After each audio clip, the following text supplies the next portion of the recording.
So after a number of years of building up our stock, we finally have enough Agave desmettiana Galactic Traveler to offer everyone.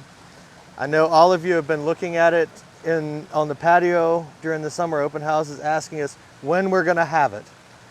We have it now. It's $38 on our website, plantdelights.com.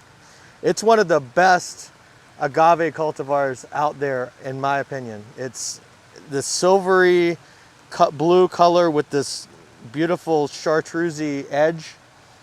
It's tropical, but does well as a container plant. So take it in your house, put it in the garage as long as the garage doesn't go much below freezing.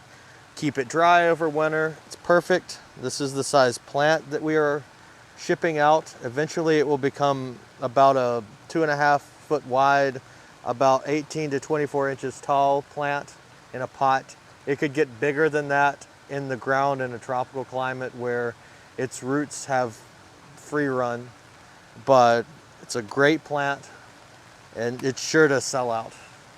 So get yours now.